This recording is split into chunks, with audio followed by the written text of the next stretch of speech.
Nah, seorang mukmin di poin kedua ini harus menjadikan dunia atau apa yang dia kejar dari harta, dari jabatan itu semua untuk kehidupan akhirat, bukan di sini.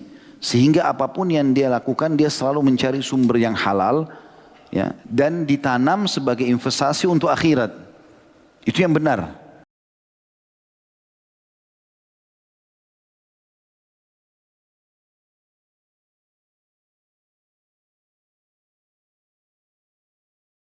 Kita akan melanjutkan bahasan tentang dosa-dosa besar. Semoga Allah SWT selamatkan kita dari semuanya. Dan Allah memberkahi sisa umur kita ini semuanya dengan ketaatan kepadanya. Juga memaafkan segala kesalahan kalaupun kita pernah melakukan di masa lalu. Bahasan kita pada malam ini ditulis oleh Syekh Muhammad bin Al-Wahhab rahimahullah. Bab al-hirsu alal mali wa syaraf. Yang berarti bab tamak atas harta dan kemuliaan atau jabatan.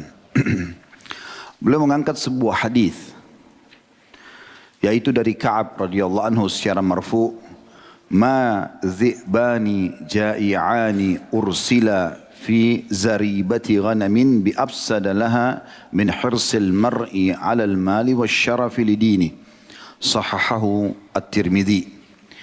Tidaklah dua serigala lapar yang dibiarkan di kandang kambing lebih merusak baginya daripada tamaknya seseorang atas harta dan kemuliaan atau jabatan yang merusak agamanya. Hadis ini disahihkan oleh Tirmidzi di nomor 2376 dan disahihkan oleh Syekh Albani dalam silsilah hadis sahih atau dalam Sahihul Jami' nomor 5620. Hadis ini sebelum panjang lebar kita jelaskan saudaraku seiman. Nabi SAW seringkali dalam penyampaian beliau menyampaikan contoh-contoh dan perumpamaan agar lebih mudah untuk difahami. Salah satunya adalah hadis yang baru saja kita bacakan. Nabi SAW bisa saja langsung menyampaikan orang yang tamak terhadap harta dan juga jabatan maka dia akan merusak agamanya. Tapi hal seperti ini tanda kutip seperti kurang menggigit.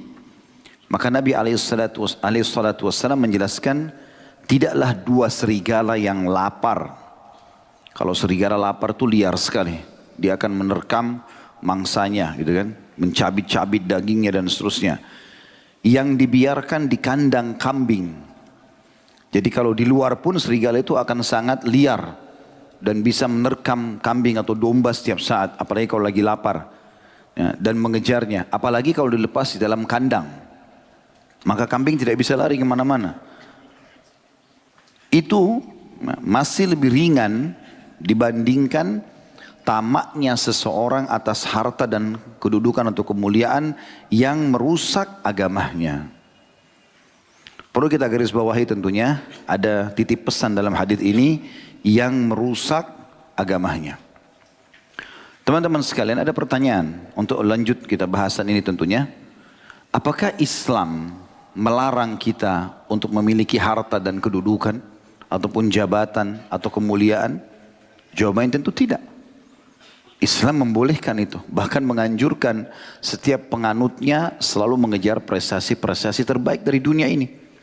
Dia dianjurkan menjaga nama baiknya, mengejar yang terbaik yang dia bisa miliki dari harta, kedudukan, nama yang harum, keturunan, pasangan hidup. Semuanya kita disuruh yang terbaik. Sudah sering kita sebutkan hadis Nabi SAW, kalau di tangan seseorang di antara kalian ada bibit tanaman dan dia tahu besok kiamat, tetap dia tancapkan. Abdullah bin Umar Anwar pernah menanam bibit kurma di umur yang sangat tua. Kemudian orang-orang di sekitarnya bertanya, untuk apa anda menanam pohon kurma ini? Kecil, sekian tahun baru tumbuh, mungkin anda tidak bisa menikmati. Maka sebagai seorang muslim dan mukmin yang faham agamanya, beliau menjawab, mengatakan, kalau tidak bermanfaat untukku maka akan bermanfaat bagi orang yang datang setelahku. Artinya buahnya dan pohonnya. Tapi aku akan dapat pahalanya. Berarti ada prestasi-prestasi yang kita boleh untuk try. Tetapi penutupan hadis ini menjadi jawabannya.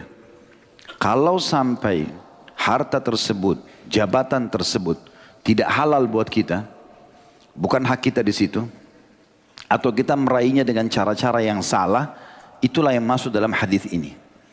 Karena kalau tidak dijelaskan seperti ini, batasannya dulu, nanti orang kalau membaca hadis ini saja berarti orang tidak bisa punya harta, orang nggak bisa punya kemuliaan karena nanti akan berbahaya merusak agamanya. Padahal bukan itu yang dimaksud. Yang dimaksud adalah kalau sampai jabatan tersebut, harta tersebut, kedudukan tersebut merusak agama, dalam arti kata dimulai dengan kemaksiatan, dengan sikut sana sikut sini hanya dapat jabatan, atau dengan mengambil harta dengan cara apapun walaupun itu haram, manipulasi data, menipu. Nah ini yang dimaksud. Maka ini yang dianggap atau masuk dalam kategori dosa besar. Oleh itu teman-teman sekalian, kita akan lebih jauh membahas insya-Allah. Di 2 poin kurang lebih saya akan membahasnya. Yang pertama dari sisi bagaimana Islam memotivasi kita untuk menjadi orang yang sukses. Misal kita lihat firman Allah Subhanahu wa taala yang kekal ditilawakan oleh orang beriman di dalam surah Al-A'raf ayat 32. Antum silakan buka itu. Saya bacakan. Al-A'raf 32. A'udzu billahi minasyaitonir rajim. Kul man harrama zinatallahi allati akhraja li'ibadihi wat-tayyibati minar rizq. Qul hiya lilladina amanu fil hayatid dunya khalisatan yaumal qiyamah. Al-ayah.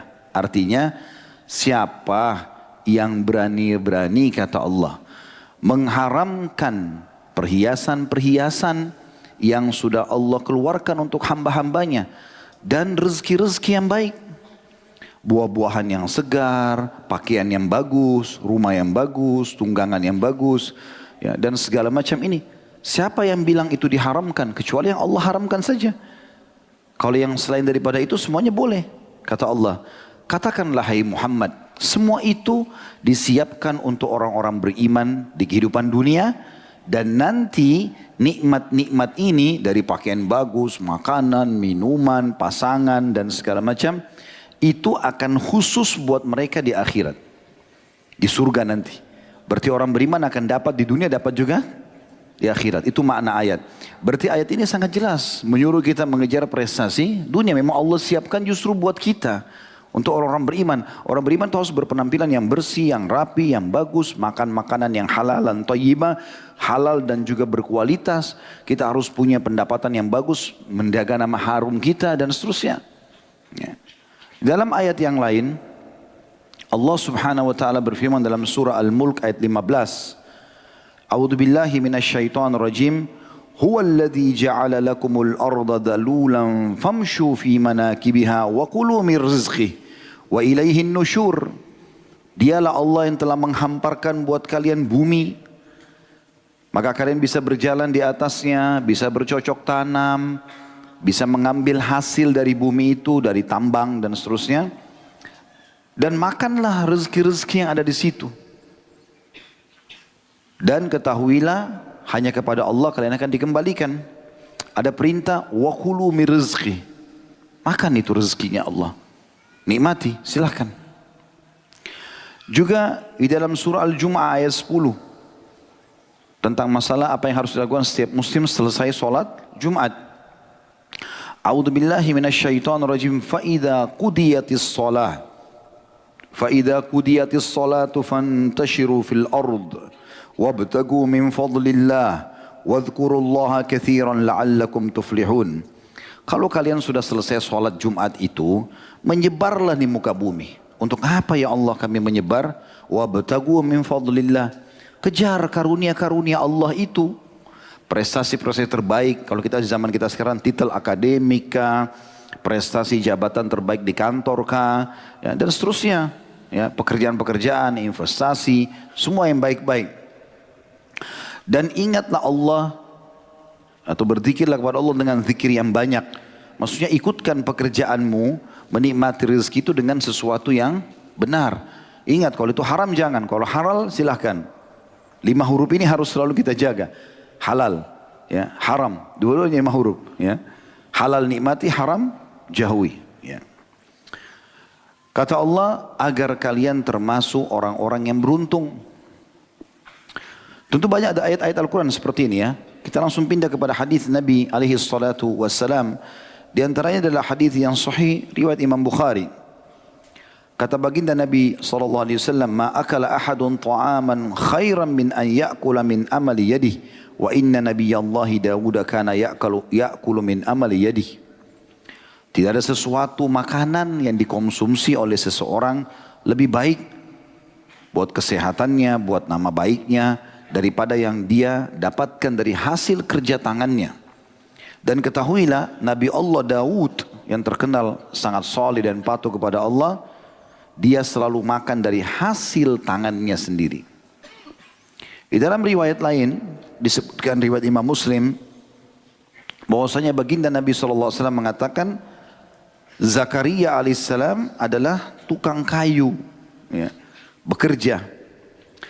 Juga diriwayatkan bahwasanya Idris alaihissalam, Nabi Allah yang mulia, kana khayyatan yatasaddaqu bifadli kasbi. Dia tukang jahit dan dia menguasai bidang itu, kemudian dia hidup dari hasil itu, bekerja. Juga Nabi SAW bersabda dalam hadis Bukhari, li an ya'khudha ahadukum abhulah. Ketahuilah seseorang di antara kalian mengambil potongan-potongan talinya, thumma ya'til jabal, kemudian dia datang atau dia naik menukik ke atas sebuah gunung, thumma ya'ti bihizmatin min hatab fayabi'uha, lalu dia mengumpulkan kayu-kayu bakar diikat dengan tali-tali itu, lalu dia pikul di pundaknya, lalu dia jual, fayastagni bithamaniha, kemudian dia bisa memuliakan dirinya, memenuhi kebutuhannya dari nilai penjualan itu. Khairun lahum min an yas'alan nas, itu lebih baik daripada dia ngemis-ngemis sama orang. A'tuhu au mana'u, baik dia diberikan atau dia ditolak. Berarti ada motivasi yang sangat besar. Ayo kerja, silakan cari pendapatan yang baik. Sampai Nabi SAW menggambarkan kita disuruh ambil potongan-potongan tali, pergi ke gunung, cari kayu-kayu ranting kering, jual di pasar, lebih mulia. Begitu juga Umar bin Khattab radhiyallahu anhu memotivasi umat ini agar menjadi orang yang bergerak, orang yang tidak boleh vakum, malas, ya, harus berprestasi. Dikatakan, kata beliau radhiyallahu anhu, ta'allamul mihna, kuasailah keterampilan-keterampilan itu, bekerja. Keterampilan ini, keterampilan itu, kuasai apa yang kalian cenderung dengan itu, selama bukan haram. Fa innahu yushiku an yahtaja ahadukum ila mihnatihi, karena bisa saja satu waktu dia butuh dengan keterampilannya itu. Abu Darda radhiyallahu anhu sering kali memasak di rumahnya, ya, sampai kedua matanya mengeluarkan air mata, lalu makanan itu dijual selain ada yang disedekahkan. Dan Aisyah menceritakan radhiyallahu anha tentang ayahnya Abu Bakar radhiyallahu anhu, karena Abu Bakar atjaru Quraisyin hatta dakhala fil imarah. Ketahuilah Abu Bakar itu adalah orang Quraisy yang paling berhasil dalam bisnis sampai dia masuk ke dalam pemerintahan. Seorang salafus saleh bernama Qais ibn Asim. Qais ibn Asim ini waktu mau meninggal, dia termasuk ulama, ya, berilmu, punya harta banyak, melimpah. Allah berikan kelebihan fisik. Waktu dia mau meninggal, dia bilang sama anak-anaknya begini, alaikum bil mal wastina'ah. Kalian harus cari harta itu dan kelolalah dengan cara baik. Fa innahu mambahatul karim, karena dia sumber yang bagus. Wa yustagna bihi anil laim, dan menjauhkan seseorang dari keterhinaan. Wa iyyakum wal mas'alah, dan jangan pernah kalian mengemis. Fa innaha akhiru kasbar rajul, karena dia hanya boleh kalau sudah tidak ada jalan lain. Misalnya orang kerampokan, ya, atau orang tua, anaknya semua sudah meninggal, dia nggak bisa mampu lagi bekerja, apa boleh buat? Maka dari situlah dia minta. Itu akhir sekali. Tapi nggak boleh dia dilakukan di awal-awal. Berarti kan kita lihat ayat Al-Quran, hadis Nabi SAW, perkataan para sahabat, perkataan para tabi'in, semuanya motivasi untuk bekerja. Ayo punya harta silakan. Ayo kejar jabatan-jabatan itu. Tapi ingat konsepnya, yang halal dalam agama. Jangan sampai itu merusak agama, maksudnya jangan sampai kalian, ya, melakukan perbuatan-perbuatan yang membuat pendapatan itu atau jabatan itu menjauhkan dari agama. Juga Sa'id bin Musayyab rahimahullah, salah satu ulama tabi'in yang masyhur sekali dengan kesolehannya, mengatakan la khaira fi man la yatlubul mal. Enggak bisa dihitung seseorang itu baik kalau dia tidak bekerja mencari harta. Yaqdi bihi dainah, dengan harta itu dia bisa bayar utang-utangnya. Wa yasunu bihi irdhah, dan dia juga menjaga kehormatannya. Wa yaqdi bihi dhimamah, dan dia penuhi kebutuhan-kebutuhannya. Wa immata, kalaupun dia mati dalam kondisi dia kaya, taraka mirathan lima ba'dah, dia bisa tinggalkan sebagai warisan kepada orang yang datang setelahnya. Semua ini berarti motivasi kan? Ayo bekerja, ayo cari pendapatan. Berarti kita disuruh kerja di dunia ini. Dalil-dalil syar'inya begitu. Makanya tadi dalam memahami dalil yang tulis oleh Syekh Muhammad bin Habib rahimahullah, bukan berarti orang tidak boleh punya pendapatan, tidak boleh punya jabatan, tapi harus yang benar. Jangan sampai merusak agama. Nanti insya Allah kita coba memberikan beberapa contoh dalam masalah itu. Kemudian juga Dahhak ibn Muzahim rahimahullah berkata, syaraful mu'min, orang mukmin itu terkenal sekali kemuliaannya, salatun fi jawfil lail, karena salatnya di setengah malam atau di pertiga malam. Wa izzuhu, dan kemuliaannya juga terlihat istighna'uhu anin nas, karena dia tidak pernah bergantung pada manusia. Dia berusaha selalu untuk bisa bekerja. Umar bin Khattab juga berkata, maksabatun fi di'anah khairum min su'alin nas. Engkau punya pendapatan dalam kondisi susah payah, kerja keras, angkat batu, apalah mungkin bagi orang itu adalah kerja keras, lebih baik kata Umar daripada engkau mengemis-ngemis pada orang.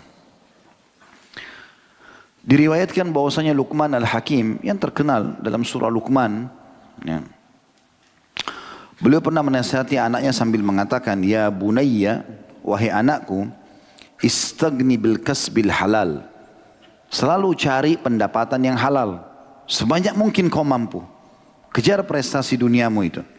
Fa innahu maftakara ahadun illa asabathu ihda thalathu khisal, karena tidak ada orang yang tidak mencari rezeki halal, prestasi dunianya, harta dunia ini, jabatan yang baik dia cari, ya, kecuali dia akan ditimpa tiga hal. Rikkatun fi dinih, lemah agamanya. Orang kalau malas, pengangguran, gak punya pendapatan, lemah agamanya, bisa dibeli dengan uang. Kita tahu di Indonesia ada orang murtad gara-gara, ya, sembako misalnya, gara-gara baju, lemah agamanya. Yang kedua, au dha'fun fi aqli, atau lemah akalnya. Orang kalau biasa bekerja, bergerak, maka dia cari pendapatan, ya, dia harus berpikir detail apa lagi nih, kesempatan apa lagi. Selama halal dia lakukan, maka otaknya selalu berpikir, bergerak.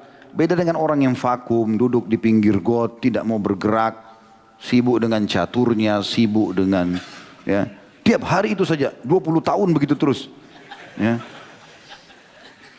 Begitu terus, setiap hari habis mandi keluar, minta sana, minta sini. Ya. Ada anak-anak kadang-kadang masih muda, minta-minta, mengemis. Ini membuka pintu kemiskinan pada mereka gitu kan. Maka akalnya jadi lemah. Kita kalau ajak ngomong tentang proyek ini, wah, saya nggak ngerti. Pasti nggak ngerti, karena hadapannya selalu go terus. Gitu. Iya, ini bukan penghinaan ya, tapi motivasi. Kenapa harus ada vakum? Tidak boleh vakum umat Islam, bergerak. Bekerja mulia walaupun berat gitu loh. Ya. Lalu dikatakan awwahaun fi muru'ati, atau kehormatannya tercoreng. Biar dia tampan, biar dia cantik, begitu orang tahu nggak ada sekolahnya, ya, atau misalnya nggak ada pekerjaannya, orang langsung jatuh di matanya manusia. Ya. Tapi begitu dia belum datang, siapa ini? Oh ini dia S2, oh ini S3. Mungkin kalau ada S4 dia S4 gitu kan. Siapa si fulan? Oh dia punya usaha ini, dia punya usaha itu. Belum ketemu orang sudah merasa, oh ini orang ada kedudukan gitu kan. Maka itu contoh, ini dikatakan waha fi muru'ah. Jadi kehormatannya itu ada. Wa a'zam min hadha. Dan yang paling lebih bahaya daripada itu semua adalah istighfafun nasu bihi. Manusia akan anggap remeh dia. Padahal kita semua punya potensi sama kan. Sama-sama punya waktu 24 jam, sama-sama punya dua mata, sama-sama punya dua tangan, punya potensi yang sama. Kecuali ada orang cacat itu berbeda. Tapi kita bicara normalnya, umumnya manusia normal, gitu kan. Sebagian orang yang diuji oleh Allah Subhanahu Wa Taala. Berarti sebenarnya kita bisa mendapatkan prestasi sebagaimana orang lain dapat prestasi. Selalu kita bisa motivasi diri kita mengatakan kenapa dia bisa, kenapa saya enggak bisa. Ini namanya ghibtah dalam agama. Pernah kita jelaskan. Hasad, iri, ya, dibagi dua oleh ulama. Ada hasad yang memang murni dosa, yaitu orang iri melihat prestasi didapatkan oleh seseorang atau kelebihan, lalu dia berharap hilang dari dia. Ini haram hukumnya. Kata Nabi SAW, hati-hati kalian dengan hasad seperti ini, karena dia bisa membakar pahala sebagaimana api membakar kayu bakar. Tapi ada ghibtah. Ghibtah itu kita lihat ada kelebihan prestasi pada orang, dia kaya raya, dia berilmu, dia apa saja. Lalu kita berharap Allah berikan kepada kita yang sama atau lebih tanpa mengharapkan hilang dari orang yang tersebut. Namanya ghibtah. Yang kata Nabi SAW tidak boleh hasad kecuali pada dua. Seseorang yang Allah berikan di Al-Quran, ilmu agama, maka dia sibuk membacanya, mengajarkan dan seterusnya siang dan malam. Dan kedua adalah orang yang Allah berikan harta dan dia sibuk menginfakkan siang dan malam. Maka kita boleh ghibtah. Kita minta, ya Allah berikan saya kekayaan sebagaimana Engkau berikan kepada dia. Berikan saya ilmu sebagaimana Engkau berikan kepada dia. Maka itu boleh. Tanpa berharap nikmat itu hilang dari orang tersebut. Nabi SAW, itu tadi wasiat Luqman yang mulia ya. Harusnya kita jadikan sebagai pegangan. Hai anakku, ketahuilah selalulah mencari ya, pendapatan yang halal. Karena tidak ada orang yang meninggalkannya kecuali tertimpa satu dari tiga penghinaan. Yang pertama lemahnya agamanya, yang kedua lemahnya akalnya, yang ketiga tercoreng kehormatannya.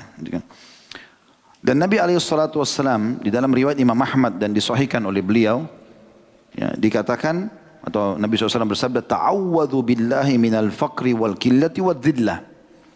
Selalulah berlindung kepada Allah dari kefakiran, miskin. Minta kepada Allah jangan fakir, jangan miskin itu. Wal qillah, kekurangan. Wadzillah, dan kehinaan. Maknanya apa? Berarti ayo mulia, ayo bekerja. Ayo kejar prestasi terbaikmu di dunia. Gitu kan? Seperti itulah. Tapi yang penting konsepnya sekali lagi halal. Hak antum. Jangan ambil haknya orang lain. Ya. Seperti banyak terjadi yang saya bilang tadi, contoh-contohnya. Ada orang bekerja di satu perusahaan misalnya. Dia begitu bekerja, dia keliru. Sebenarnya statusnya sebagai pegawai, tapi dia keliru. Dia menganggap dirinya sebagai pemilik. Sehingga dia mengambil apa saja dari perusahaan. Ini jadi pencuri. Haram, gitu kan. Dia gunakan kepintaran kecerdasannya dalam mengambil harta orang lain. Atau dia menipu. Ya, mengambil uang, mengambil produk-produk dan segala macam. Ini nggak boleh.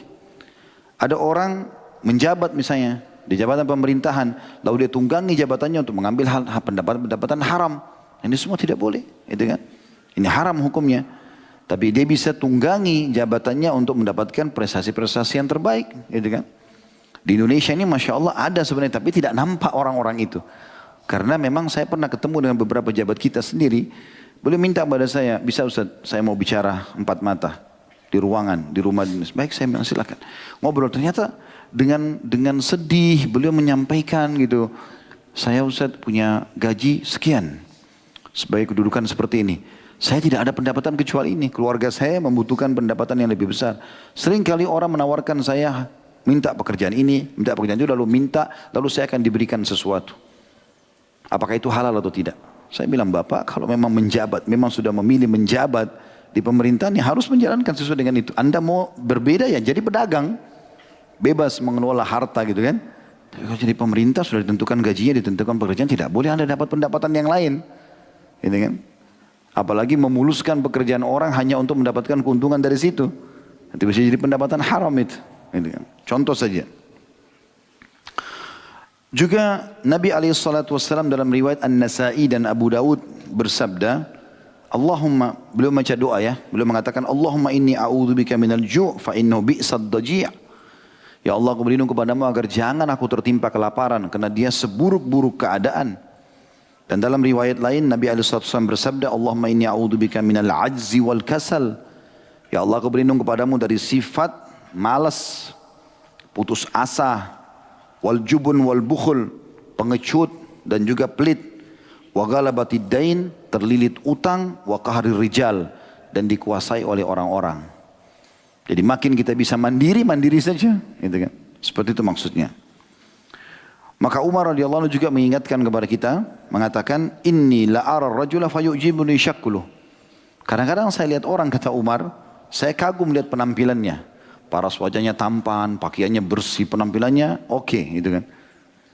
Fa idza sa'ala wa idza sa'altu anhu faqil, waktu saya tanya apa pekerjaannya, baru dikatakan la amalalah, tidak ada pekerjaannya orang ini, pengangguran.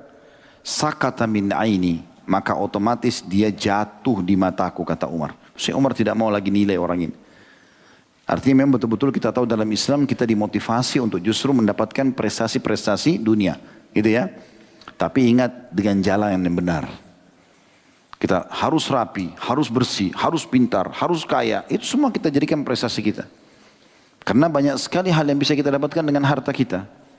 Pernah saya kasih contoh, masjid ini misalnya. Saya sholat, saya sholat di masjid, saya dapat pahala. Kalau saya berjamaah sama imam, imam dapat pahala, saya dapat pahala, tapi imam dapat pahala saya. Tadi misalnya imam dapat pahala kita semua karena mengimami kita misalnya. Kita pun masing-masing dapat pahala kita. Muadzin dapat pahala semuanya karena dia memanggil, gitu kan. Tapi ada orang tidak hadir di masjid ini dapat pahala kita semua. Yaitu orang yang menyumbang dengan hartanya bangun masjid ini. Dia hidup, dia sudah mati tapi dia dapat pahalanya. Kan gitu. Itu berarti sesuatu yang sangat luar biasa. Makanya Nabi SAW bersabda pada saat melihat Sa'ad bin Abi Waqqas, orang kaya dan suka berinfak, dan beberapa sahabat Nabi yang lain, kata beliau, nikma malus salih biadi abdis salih. Harta yang saleh itu paling baik di tangannya orang saleh. Dia sudah saleh, dia kaya, maka pasti dia akan gunakan dalam ketaatan. Seperti itulah. Jadi prestasi dunia boleh dikejar, tapi dengan cara yang benar. Karena hadis tadi yang digambarkan oleh Nabi SAW adalah orang yang mengejar harta dan jabatan, tapi sampai merusak agamanya. Sisi yang lain teman-teman sekalian, tadi saya bilang saya mau bahas dari dua sisi. Satu sisi adalah bagaimana Islam memotivasi kita untuk menjadi orang yang berprestasi, mengejar harta dan kemuliaan ini. Sisi yang lain, kita tidak boleh menjadikannya sebagai target utama. Karena ini yang biasa membuat ketergelinciran, ya, penyimpangan di sini. Jadi kita harus tahu, kita akan lalui semua ini. Nggak ada yang kita bawa. Dan ini bukan punya kita. Maka kita harus selalu mengetahui akan ada hisabnya. Karena dalam sebuah hadis yang sahih dikatakan, kata Nabi SAW, tidak akan beranjak kaki seorang hamba pada hari kiamat kecuali ditanya 4, salah satunya hartanya dari mana dia dapatkan, kemana dia keluarkan. Ya. Dan para ulama mengatakan yang paling baik manusia adalah pendapatannya halal, dikeluarkan pada yang halal.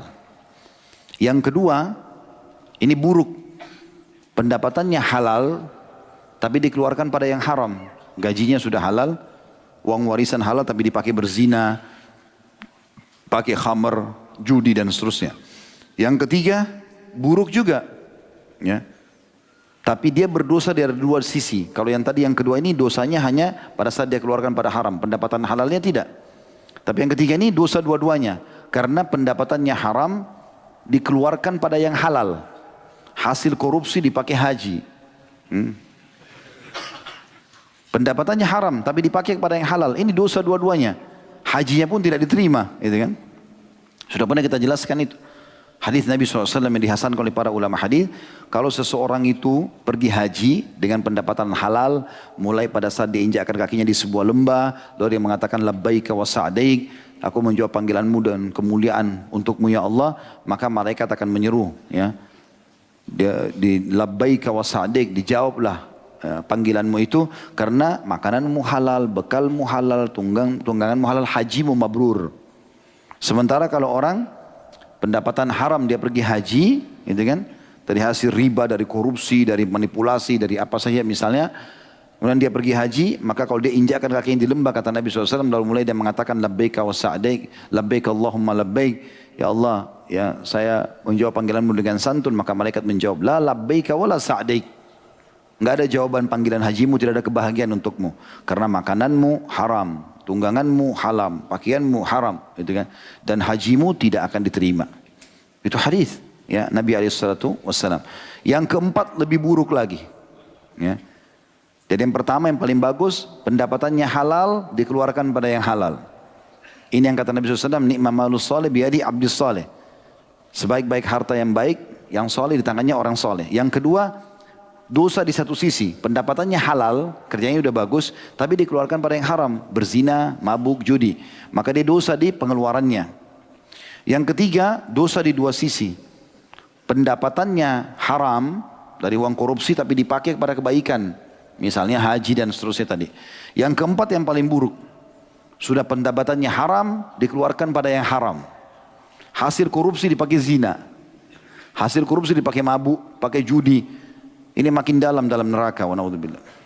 Nah, seorang mukmin di poin kedua ini harus menjadikan dunia atau apa yang dia kejar dari harta, dari jabatan, itu semua untuk kehidupan akhirat. Bukan di sini. Sehingga apapun yang dia lakukan, dia selalu mencari sumber yang halal, ya, dan ditanam sebagai investasi untuk akhirat. Itu yang benar. Ya, seperti itu kita lakukan. Antum punya jabatan, seorang pengacara misalnya. Bagaimana prestasi nama baiknya sebagai pengacara dia gunakan untuk mengejar pahala di akhirat. Membela orang-orang yang terzalimi, gitu kan. Dia tidak akan menerima sogokan, dia tidak akan bela orang yang zalim, dan seterusnya. Gitu kan. Begitu semuanya. Semua jabatan-jabatan ini ditunggangi demi untuk mendapatkan hasil panen nanti di akhirat. Karena banyak alasannya, dalil-dalilnya. Di antaranya Allah SWT menggambarkan tentang dunia ini dalam surah Al-Hadid. Surah nomor 57 ayat 20. Ya. Bunyinya a'udzubillahi minasyaitonirrajim. Al-Hadid. Surah nomor 57 ayat 20. I'lamu annamal hayatud dunya la'ibun wa lahun wa zinatun wa tafakhurun bainakum wa takathur. Wa tafakhurun bainakum wa takathurun fil amwali wal awlad. كمثل غيث أعجب الكفار نباته ثم يهيج فتراه مصفرا ثم يكون حطاما وفي الآخرة عذاب شديد ومغفرة من الله ورضوان وما الحياة الدنيا إلا متاع الغرور. Ketahuilah bahwa sungguhnya kehidupan dunia ini hanyalah permainan dan suatu yang melalaikan. Maksudnya seperti orang lagi bermain pasti akan ada berhentinya, ya. Perhiasan dan berbangga-banggahan antara kamu serta berbangga-bangga tentang banyaknya harta dan anak. Seperti hujan yang tanam-tanamannya mengagumkan para petani. Kemudian tanaman itu menjadi kering dan kamu lihat warnanya kuning. Kemudian menjadi hancur. Yang tadinya tanaman-tanaman itu berbuah indah. Begitu dia beberapa hari tinggal akan kering dan akhirnya hancur. Dan di akhirat nanti akan ada azab yang keras bagi orang-orang yang membangkang, mencari yang haram, dan juga ada ampunan dari Allah serta keridhaannya bagi orang-orang yang patuh. Dan kehidupan dunia ini tidak lain hanyalah kesenangan yang menipu. Kesenangan yang menipu. Ini teman-teman sekalian yang berhubungan dengan masalah ayat pertama. Yang kedua, Allah Subhanahu wa taala juga menyebutkan dalam surah Yunus surah nomor 10 ayat 24. Gambaran agar seorang mukmin selain satu sisi dia mengimbangi antara prestasi dunianya dengan dia tidak menjadikannya sebagai target, gitu kan? Bunyinya a'udzubillahi minasyaitonirrajim innama mathalul hayatid dunya kama'in anzalnahu minas sama'i fakhtalata bihi nabatul ardi mimma ya'kulun nasu wal an'amu hatta idza akhadhatil ardu zukhrufaha وزينت وظن أهلها أنهم قادرون عليها أتاها أمرنا ليلا أو نهارا فجعلناها حصيدا كأن لم تغن بالأمس كذلك نفصل الآيات لقوم يتفكرون. Artinya perumpamaan kehidupan dunia ini seperti air yang kami turunkan dari langit, air hujan. Maka dia pun ya, jatuh ke bumi kemudian menumbuhkan banyak biji-bijian dari bumi tersebut. Ya, hasil pohon-pohon, buah-buahan yang dimakan oleh manusia dan juga hewan-hewan. Dan ketika bumi itu sudah menjadi indah dan terhiasilah dengan tanaman-tanaman yang indah dan penghuninya mengira bahwasanya mereka mampu untuk panen, maka tiba-tiba datanglah ya, perintah kami untuk menghancurkan semua itu di malam ataupun di siang hari. Maka kami jadikan dia binasa, hancur lebur seperti belum ada sebelumnya. Begitulah kami berikan perumpamaan bagi kaum yang mau berfikir. Maksudnya adalah dunia seperti itu keadaannya. Jangan kita jadikan sebagai target utama karena tidak ada yang kita tinggalkan. Kapan kita meninggal, orang hanya akan mengatakan, oh itu rumahnya dia, oh itu sepatunya, oh itu motornya, oh itu mobilnya, oh itu ini dan itu. Ya. Dia pernah jabatan ini. Antum dikenang ya sebulan pertama, 2 bulan, setahun. Sekarang di sini teman-teman, kita jujur yang hadir di sini. Apakah antum masih tahu prestasi apa yang dimiliki oleh kakek bapak antum? Tidak usah, ini kan kalau kakek kita ya, kakeknya ayah kita. Ya, di atas kita. Kita kadang bahkan tidak tahu namanya. Banyak yang saya tanya, siapa nama antum? Fulan. Nama ayah siapa ini? Nama kakeknya dia tidak tahu. Kalaupun tahu nama kakek, siapa namanya ayahnya kakek nggak tahu. Apalagi kalau kita tanya 7-8 jalur ke atas, dia bakal tidak tahu. Artinya ada saat di mana kita nggak dikenang lagi sama orang-orang. Belum tentu kuburan kita didatangi, belum tentu kita dikenang. Walaupun di zaman kita sangat luar biasa, berjaya. Kecuali memang yang orang-orang ini subhanallah yang kita lihat sampai kepada kita sekarang, orang-orang saleh dari kalangan para nabi, sahabat, itu yang dikenang. Orang-orang yang cuma dunia urusannya ini tidak akan dikenang. Akan habis nama mereka. Semua akan dibagi warisan gitu. Nabi SAW menggambarkan dunia ini. Sekali lagi, selain satu sisi kita disuruh kejar prestasinya, tapi di sisi lain kita ya, diperintahkan untuk tidak menjadikannya sebagai target. Silakan kaya raya, silakan pintar, silakan sehat, tapi itu sebagai investasi ke akhirat. Sehingga selalu sifat kita nih di dunia ini kejar pahala apa lagi nih, pahala apa lagi dari orang di depan kita. Kalau kita punya duit sibuk membantu orang sana sini, gitu kan. Seperti itulah. Karena kata Nabi SAW, Wallahi mad dunya fil akhirah illa mathalu ma yajal ahadukum isba'ahu hadhihi fil yam falyandur bima yarja'. Hadis riwayat Muslim. Demi Allah kata Nabi SAW. Dunia ini kalau mau dibandingkan dengan akhirat tidak akan pernah ya, bisa dibandingkan karena perumpamaan dunia ini hanya seperti jari telunjuk seseorang di antara kalian yang dia celupkan ke dalam lautan lalu diangkat. Lihatlah berapa banyak tetesan air yang ikut di tangannya. Jadi maksudnya akhirat itu laut yang luas, dunia ini hanya seperti air yang ada di jari kita yang kita celupin lalu kita angkat. Cuma sedikit yang tersisa. Begitu juga Nabi SAW pernah melihat bangkai kambing di pasar, kemudian menawarkan kepada para sahabat untuk membelinya, lalu mereka menolak, memberikan gratis juga mereka menolak.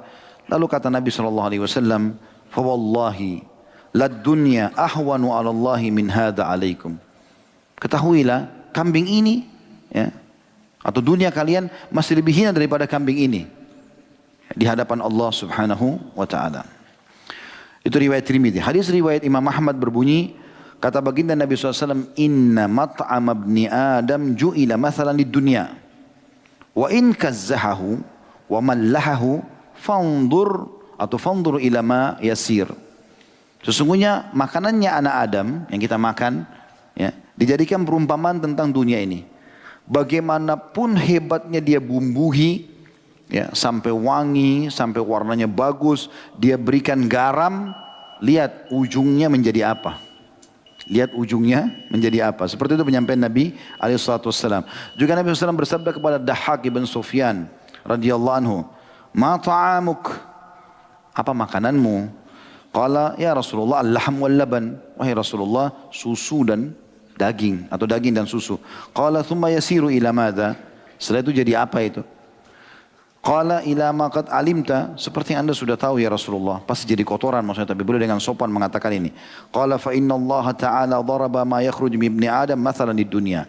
Ketahuilah Allah telah menjadikan perumpamaan yang keluar dari anak Adam, ya, kotoran itu perumpamaan untuk dunia. Oleh karena itu teman-teman sekalian, kita dianjurkan ya, sebagaimana wasiat Jibril alaihissalam kepada Nabi Muhammad SAW, wasiat yang sangat mulia. Bunyinya itu, ya Muhammad, kata Nabi SAW, atani Jibril. Jibril satu hari pernah datang kepadaku. Faqal, lalu berkata, ya Muhammad, wahai Muhammad, ish ma syi'ta fa innaka mayyitun. Hidup sesukamu, tapi pasti kau akan mati nanti. Wa ahbib ma syi'ta fa innaka mufariku. Wa ahbib man syi'ta fa innaka mufariku. Cintai siapapun yang kau sukai, tapi tetap kau akan berpisah dengannya. Wa'mal ma syi'ta fa innaka majziyum bihi. Berbuat sesukamu, kau juga akan dibalas dengan perbuatanmu itu. Wa'lam anna syarafal mu'min qiyamuh. ketahuilah kemuliaan seorang mukmin di salat malamnya, wa izzuhu istighna'u 'anil nas, dan kemuliaannya dengan dia tidak bergantung pada manusia. Di dalam riwayat yang lain, dalam kita mencari pendapatan prestasi dunia, ini kaidah yang disampaikan oleh Nabi SAW dalam hadis riwayat Ibnu Majah dengan sanad hasan. Kata beliau, man ardan nasa bisakhatillahi wakkalahu Allahu ilan nas. Siapa yang membuat manusia ridho, haram nih, tapi nggak apa-apa deh. Ya, karena pejabat ini yang minta, karena orang ini yang minta misalnya.